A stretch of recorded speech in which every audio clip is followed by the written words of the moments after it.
유한적이라는 것은 뭐예요? 죽을 존재로 유한적인 피조물로 창조되었지만 반드시 죽을 존재로는 창조되지 않았습니다. 말이 좀 앞뒤가 안 맞는 것 같죠? 그렇죠. 죽을 존재라고 하는 것이. 그러니까 주의해서 잘 들으셔야 돼요. 다시 인간은 시작부터 유한적인 피조물로 창조되었지만 반드시 죽을 존재로는 창조되지 않았습니다. 내가 너희를 유한적인 존재로 만들었다. 근데 너희들은 내가 반드시 죽어야 되는 그런 운명으로 너희들을 만든 건 아니야. 이해가 되세요? 네. 이것이 무슨 의미입니까? 유한한 존재라면 반드시 죽을 수밖에 없는 존재입니다. 그렇죠? 그런데 인간이 유한한 존재이지만 반드시 죽을 존재는 아니다 라는 것이 말이 되겠습니까? 하나님께서는 동산 중앙에 선악과와 생명나무를 창조하셨습니다. 그리고 인간은 유한한 존재입니다. 그런데 그 유한한 인간이 선악과가 아닌 생명나무를 먹었다면 인간은 유한한 존재에서 영생하는 존재가 될 수 있었습니다. 이해가 되시죠?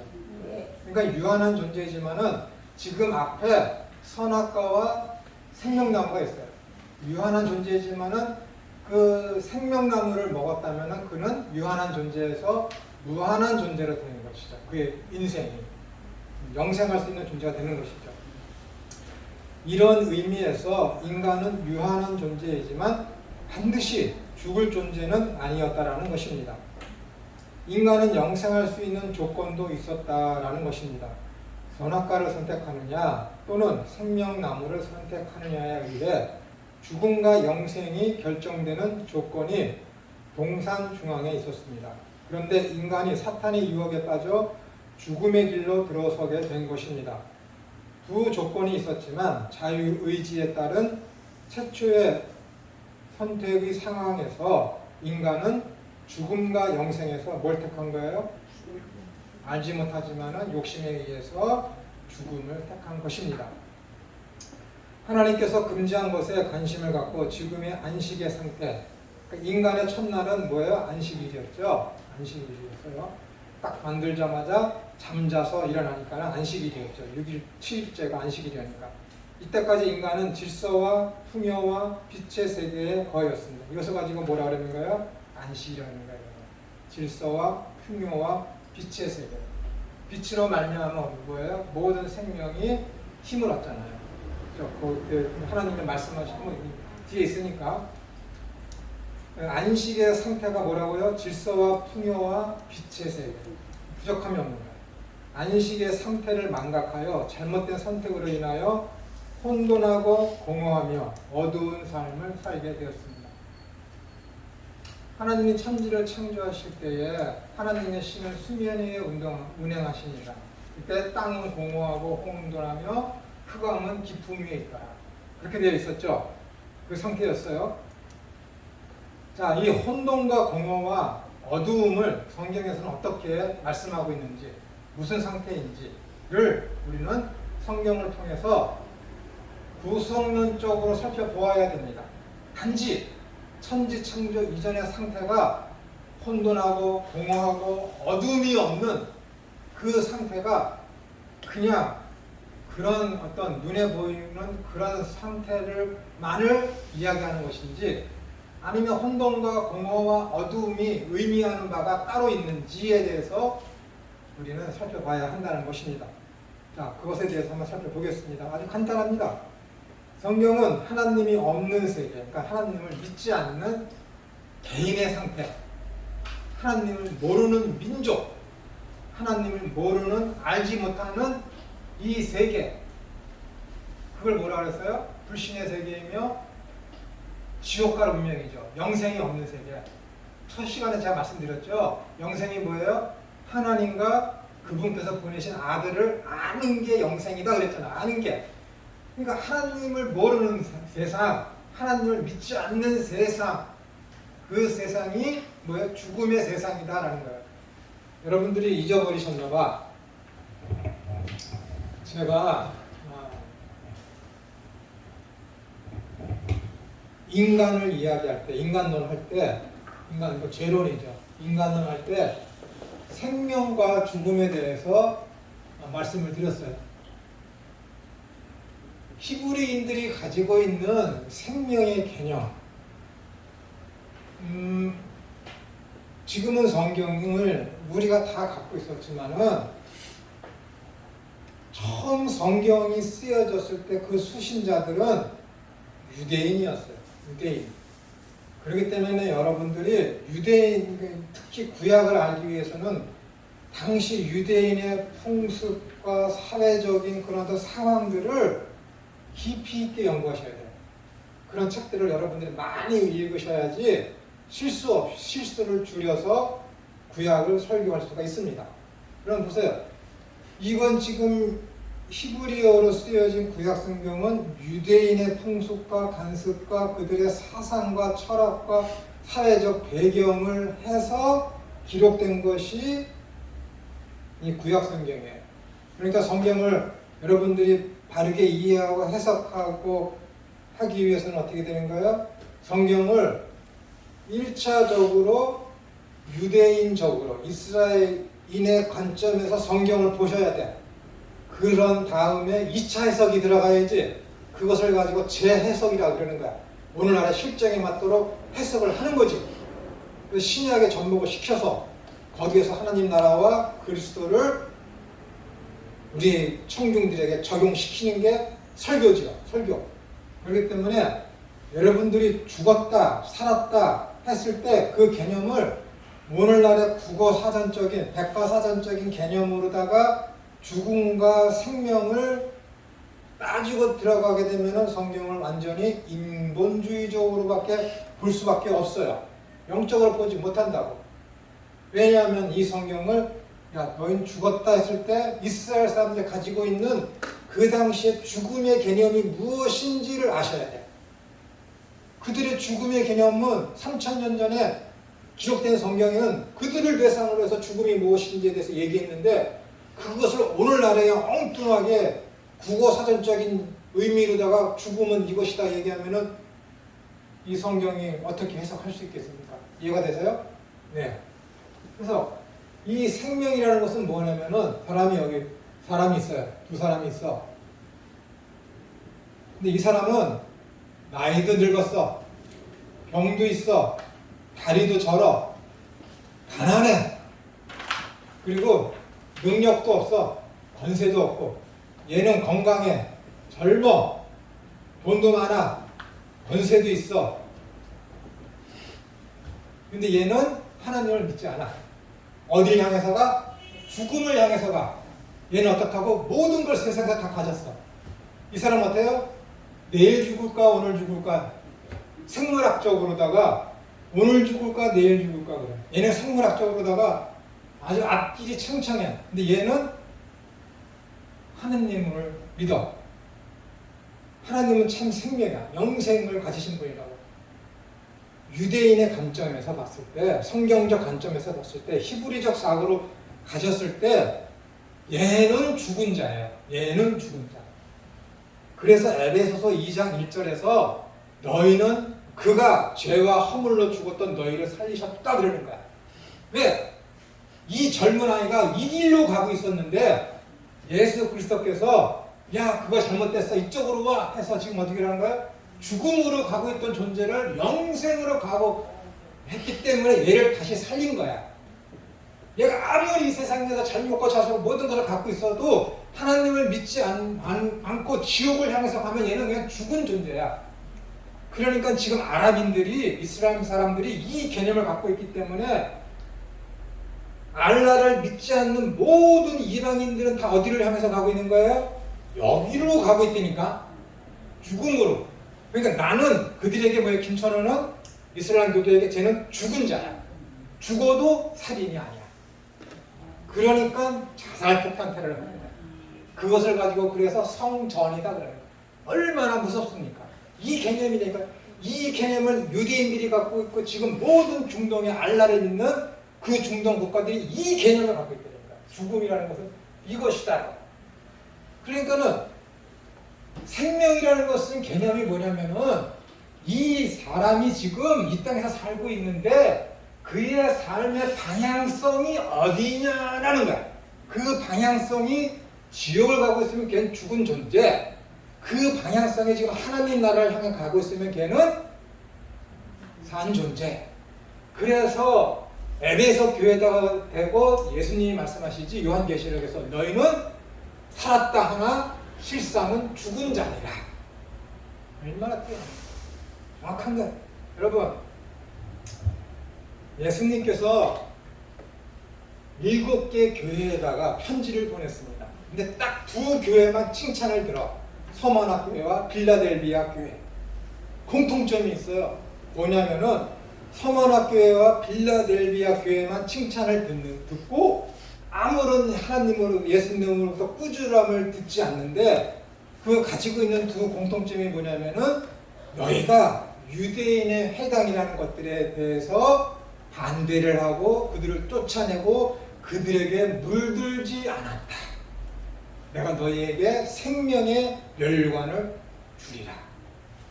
2교회만. 2교회가 뭐에 대해서 반대했어요? 유대인의 회당. 그들은 실상은 유대인의 회당이지만은 유대인이 아니라 사탄의 회당이니라. 그렇게 되어 있잖아. 사탄의 회당이 뭐예요? 죽음이잖아. 죽음. 사탄의 회당이 터뜨리는 게 뭐예요? 유대인인 척 하면서 이방인인데 유대인인 척 하는 게 뭐예요? 율법을 지키고 할례를 하며 절기와 제사를 다 지키는 유대인들을 이방인이 따라서 해.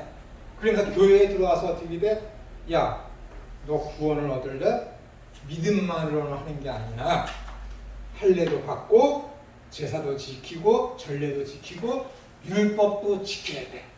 그것을 가지고 교회에 들어온 것이 뭐예요? 유대인들이라니까. 유대인 다이라니까. 복음 플러스 구원을 얻는데 복음 플러스 알파. 그들을 가지고 요한계시록에서 하나님이 뭐라 그래? 사탄의 실상은 사탄의 회대라. 복음 플러스 알파를 하는 건 뭐예요? 다 죽음이라니까. 다 죽음이야.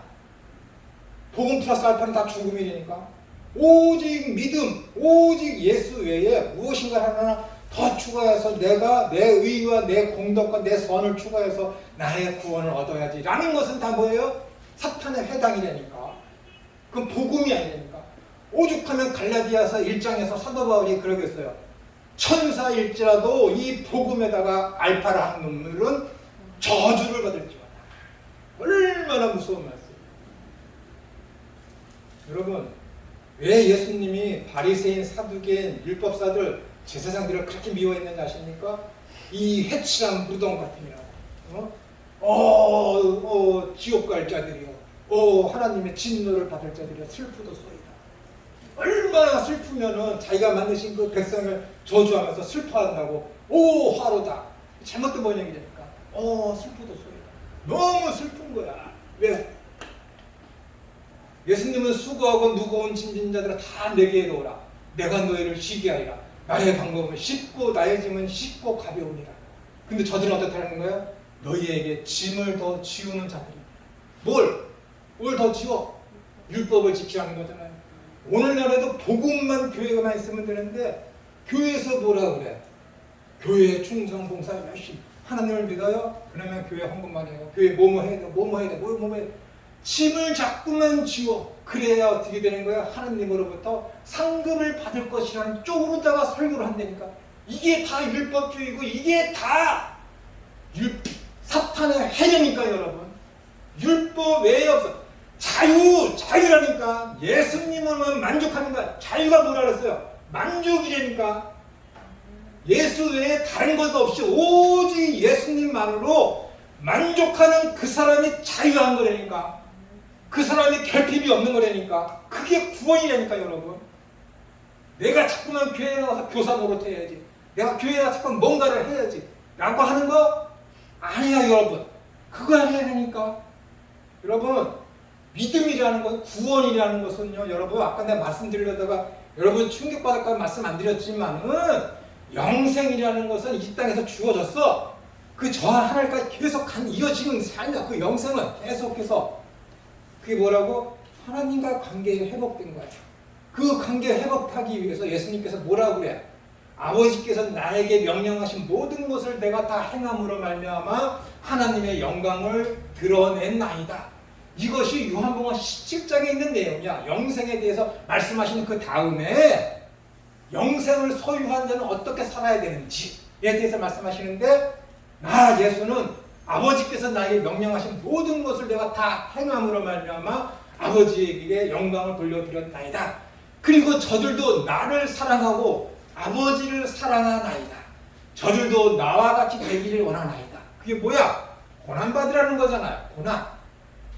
고난 없이 하나님에게 영광 돌려드릴 수 있느냐? 없어요. 그러니까 팔복이 중요한 거야. 팔복은 뭐예요? 가난하고 궁핍하고 여기 뭐야? 애통해하고 화평케하고 하나님 아들을 믿는 그것으로 말미암아 환난과 고난을 당하는 자, 마음이 청결한 자. 이것이 다 좋은 겁니까? 아니라니까.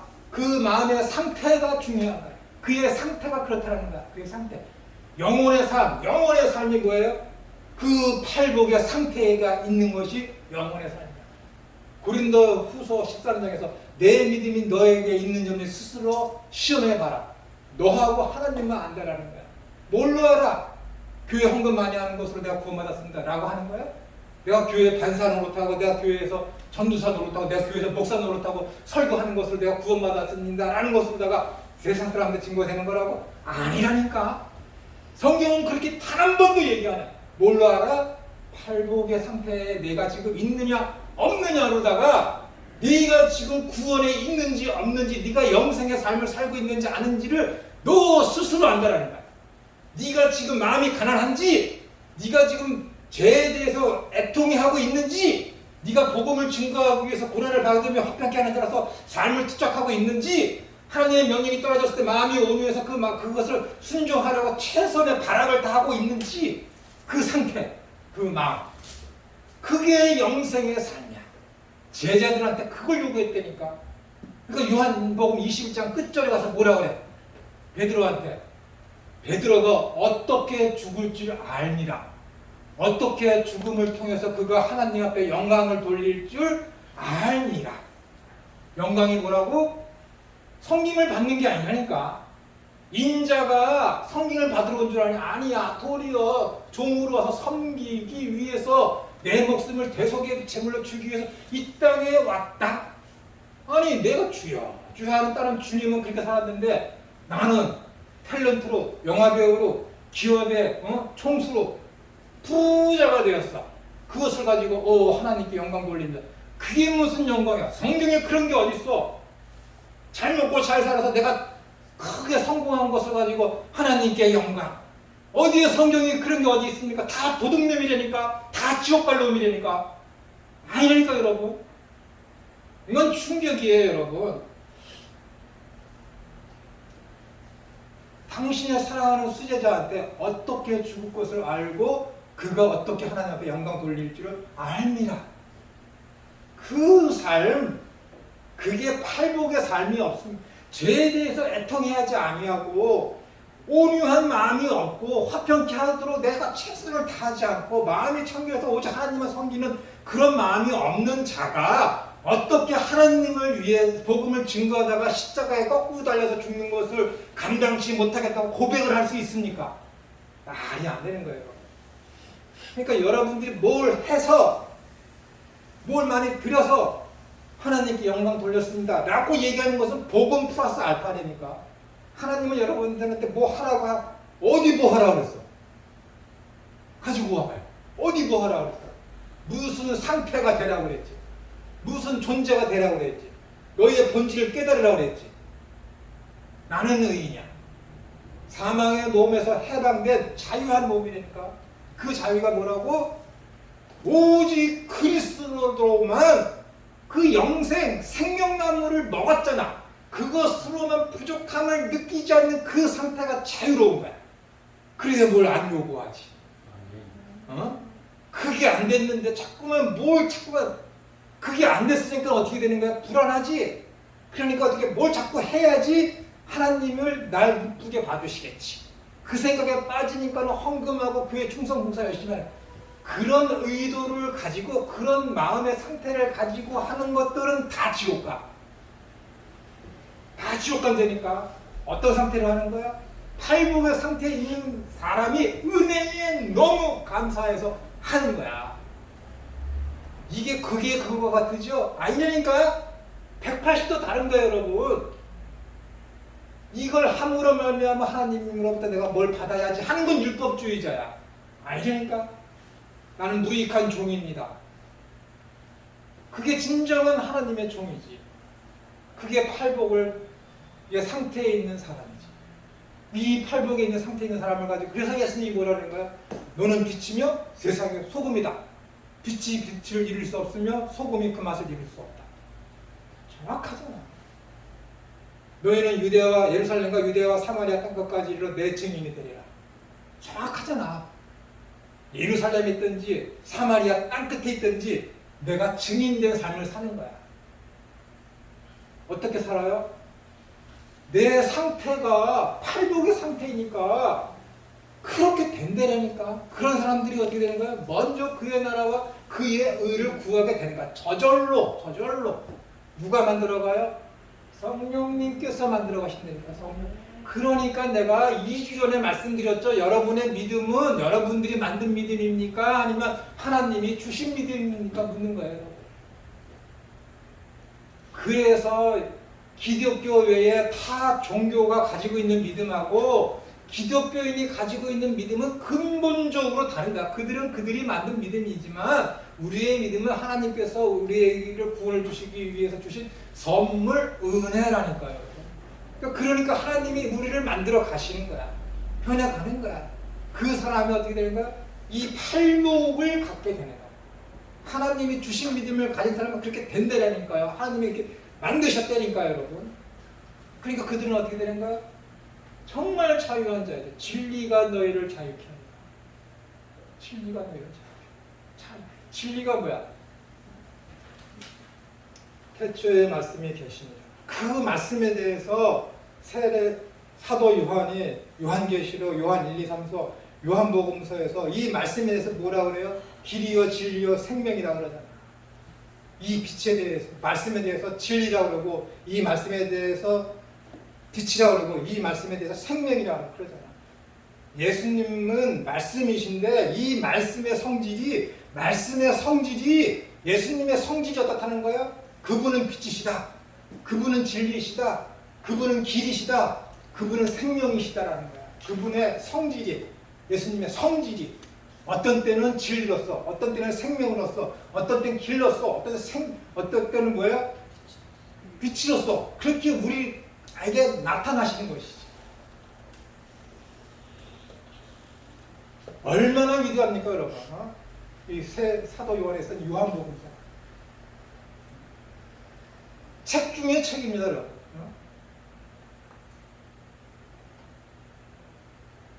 그러니까 복음 플러스 뭔가를 더하고 내 행위와 그 공로를 더하려고 하는 자들은 다 뭐예요? 유대인의 해나 실상은 사탄의 행위야.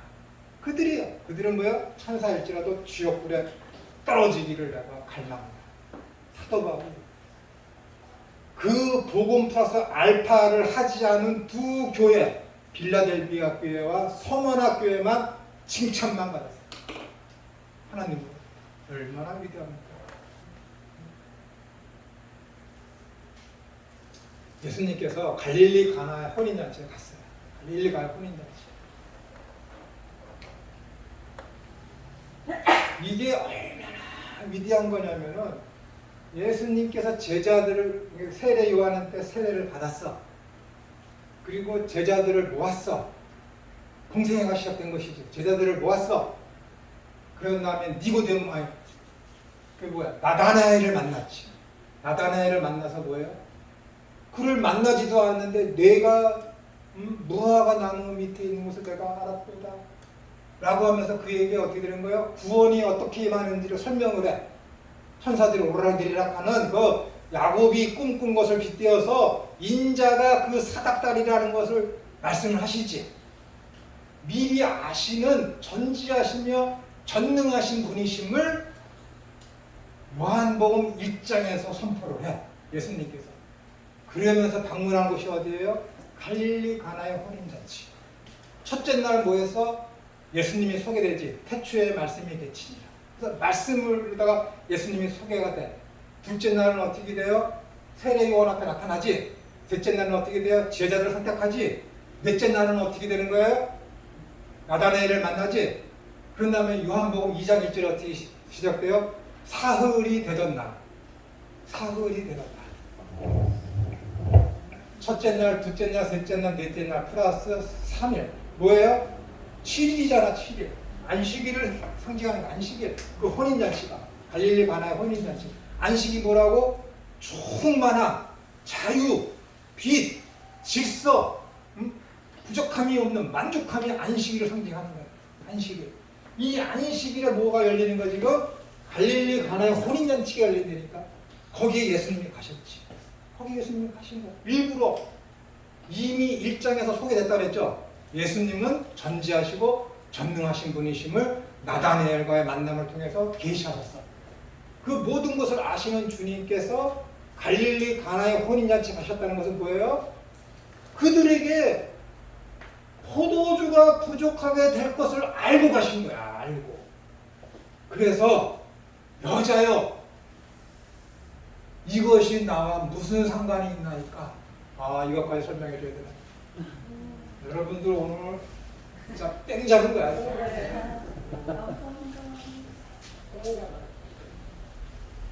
요한복음 2장에 보시면은 여자여, 여자여, 어머니한테 대해서 감히 여자라고 그래. 여자여, 이것이 나와 무슨 상관이 있어? 여기서 이것이 뭐예요? 얘야, 아들아, 여기 지금 포도주가 부족하여 거의 없어질 지경이니라. 그렇게 얘기했어. 예수님이 여자여, 그것이 나와 무슨 상관이? 무슨 얘기예요? 포도주가 다 떨어진 것이 나랑 무슨 상관입니까?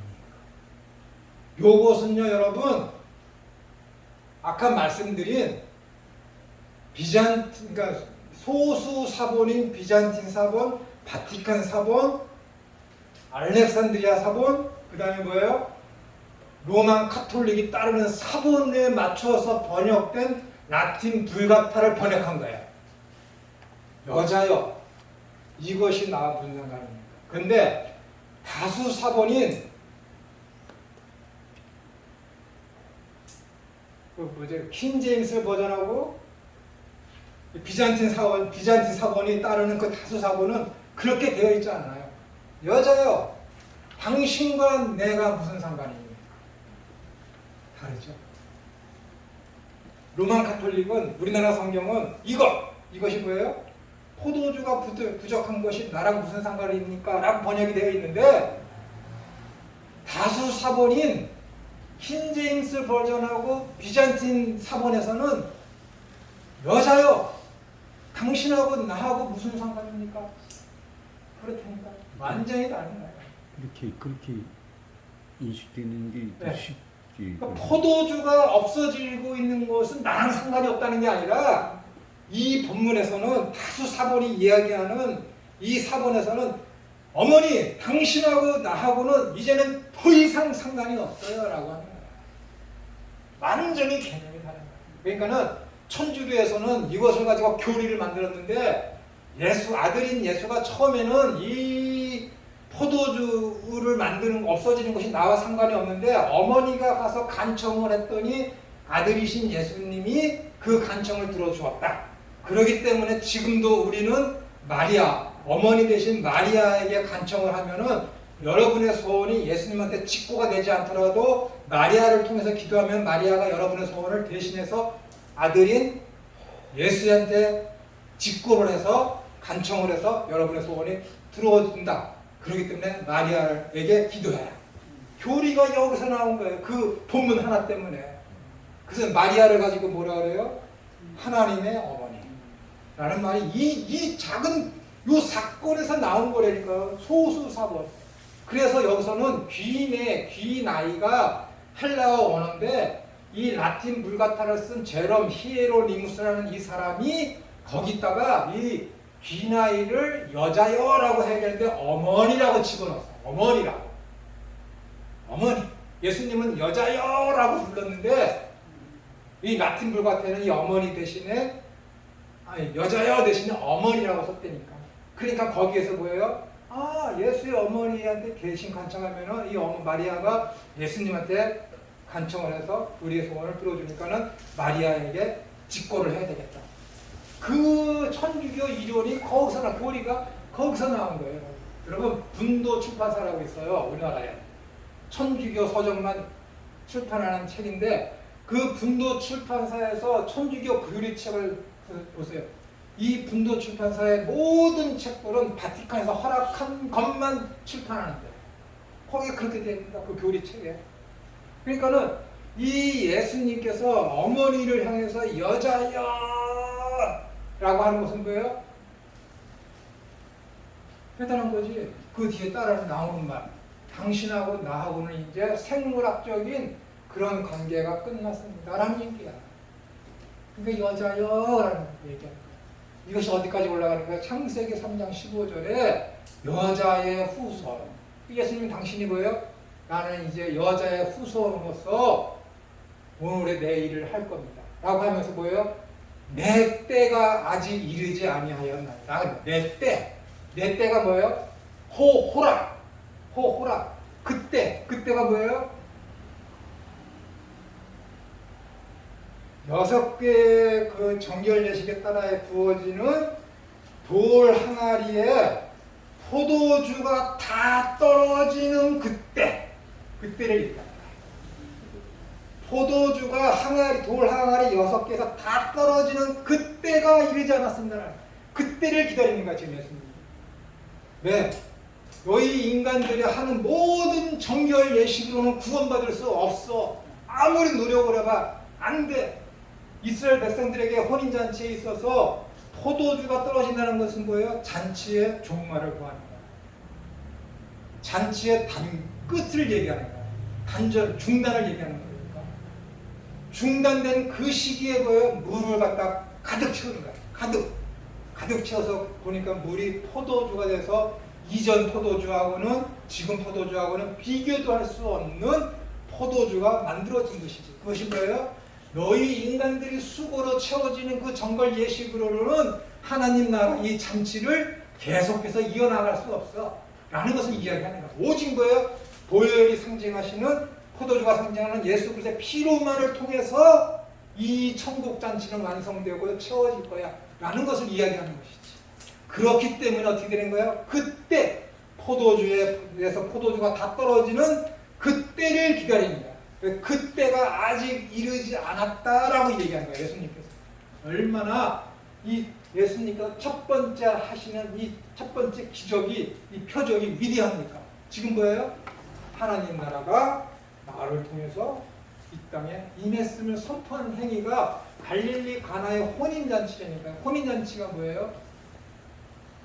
아니 창세기 3장에 2장에 보시면 뭐예요? 남자 여자를 만들어서 혼자 독처하는 것이 좋지 않으니 하면서 둘이 결혼해서 부부가 만들게 되잖아요. 그 아가사에서는 어떻게 되는 거예요? 술람이 여인과 그 지혜로운 그 사람을 만나서 신부가 신랑을 맞아서 교회와 그리스도와의 관계를 얘기하지. 그리고 마태복음 26장에서 그 열처녀 비유를 통해서 신랑이신 예수님과 지혜로운 다처녀 얘기를 하고 계시죠. 그 에베소서 5장에서 뭐라고 되어 있어요? 교회 얘기를 하면서 남편과 부인 관계를 이야기하시죠. 그 다음에 요한계시록에 가서 뭐라 그래요? 어린 양이신 예수님, 어린 양으로서 오시는 신랑 예수님과 신부인 교회 관계를 얘기하시죠. 이 얘기를 하는 거라니까요. 지금 이것이 혼인잔치가. 결국은 이것이 어디로 가는 거예요? 요한계시록에 신랑으로 오신 어린 양, 그 다음에 신부인 교회와의 그 관계, 신비적 연합. 그래서 구원이 이루어지고 영생의 삶이 완성되는 그것이 뭐예요? 예수 그리스도의 피 흘리는 그 보혈의 공로로 말미암아 완성되어야 할 것이며 하나님 나라가 지금 나의 피를 쏟음으로 말미암아 이 보혈이 포도주가 상징하는 이 예수 그리스도의 피로 말미암아 하나님 나라가 이 땅에 임하는 것을 선포하는 것이 바로 이 갈릴리 가나의 혼인잔치입니다. 이게 가벼운 게 아닙니다. 여러분. 요엘서를 읽어보시죠. 거기에서 포도주가 뭘 상징하는 것인지 잔치를 상징하는 거예요. 그러니까는 성경을 그냥 대충 보시면 안 되는 거예요, 여러분. 이 성경은 기독론적이며 구속사적으로 봤을 때 이렇게 창세기부터 요한계시록까지 그냥 거침없이 물 흐르듯이 그냥 이어지는 거예요, 여러분. 응? 이어지는 거예요.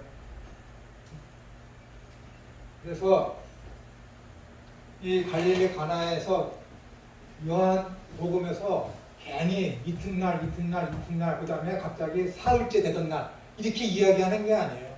제7일 1, 2, 3, 4 더하기 3은 7이니까 안식일에 있을 안식일은 뭐예요? 구약의 안식일은 오늘날의 하나님 나라를 상징하는 것이죠. 그 나라가 임했음을 이 사도 요한에 보여주기 위해서 고의적으로다가 이튿날 사흘째 되는 날 이렇게 이야기하는 거예요. 신비하지 않습니까? 요한복음서가 정말 뭘 얘기하다가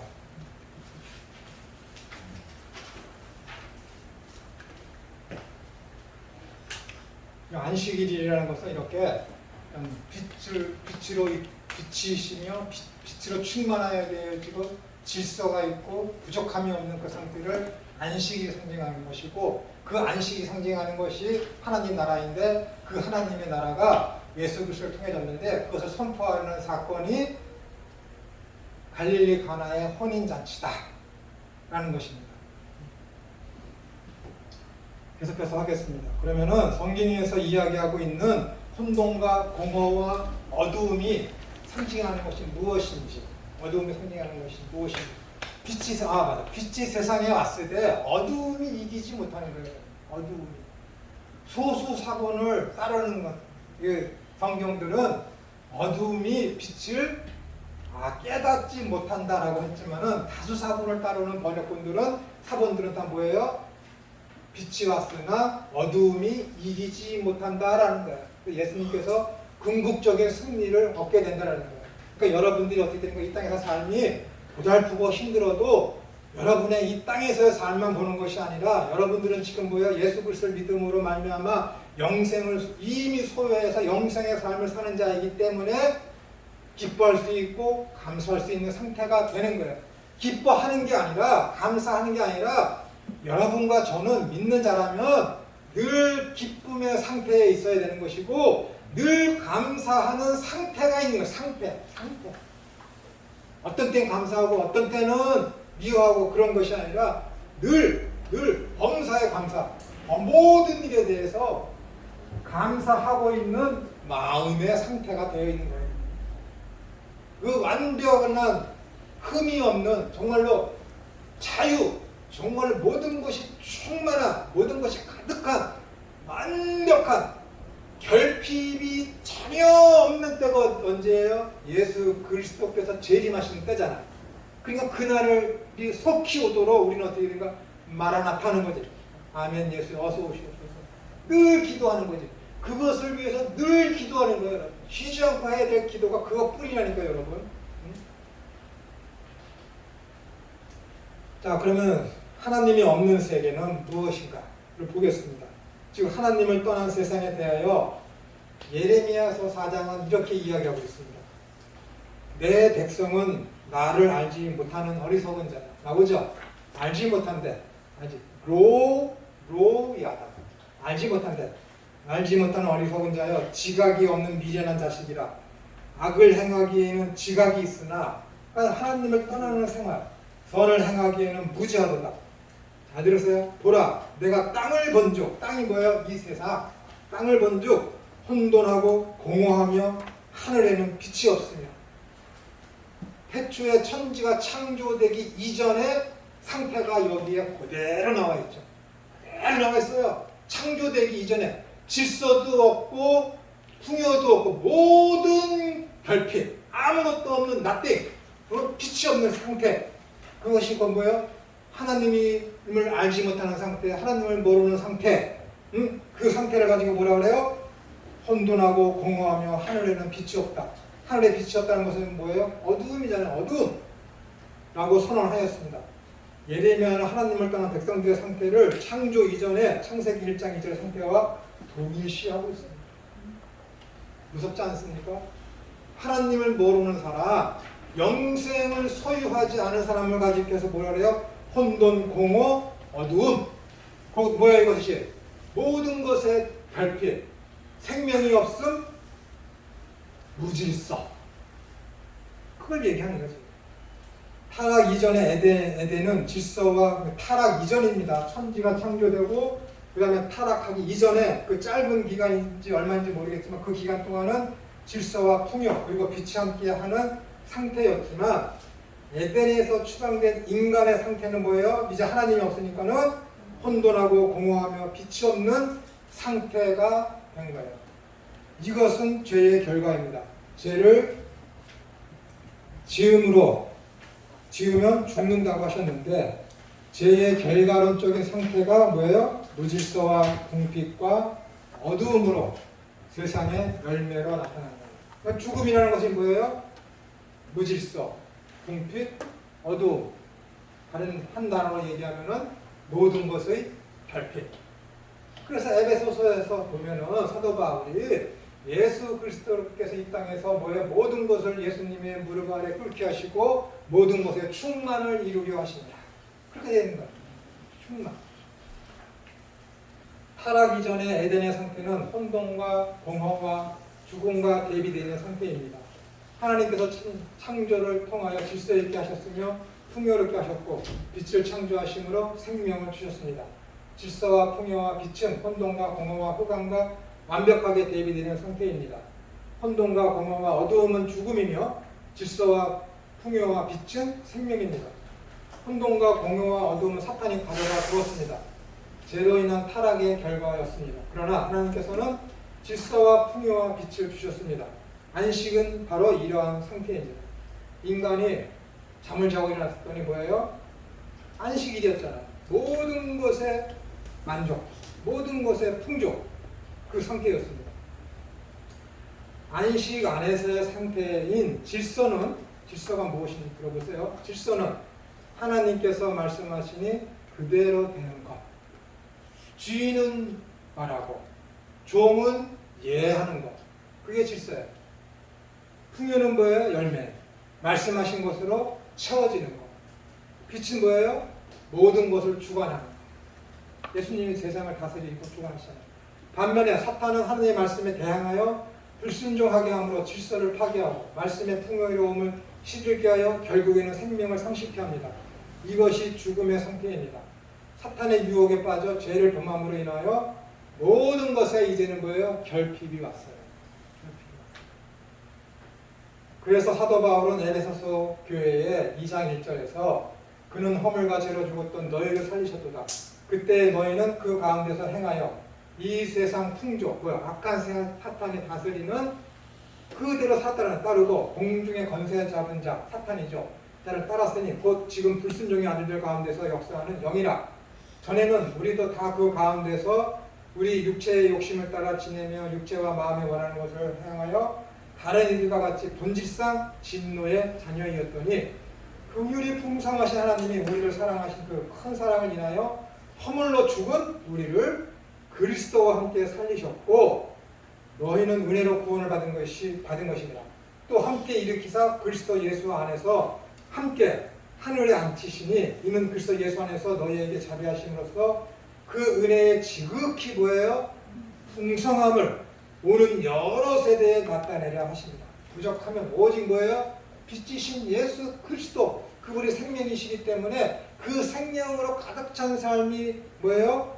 구원받은 삶이에요. 그 삶이 질서 있는 삶이며 그 삶이 빛으로 말미암아 주장되는 삶이라는 것입니다. 죽음이란 무엇입니까? 하나님 없음이 죽음이에요. 에베소서 1장 2장 12절에 있죠. 창조와 구원의 하나님께서 계시지 않는 것이 죽음입니다. 죽음이란 이중적 의미를 가집니다. 첫째는 영적인 죽음이며 둘째는 육적인 죽음입니다. 이것에 대해서는 35분에 또 하겠습니다.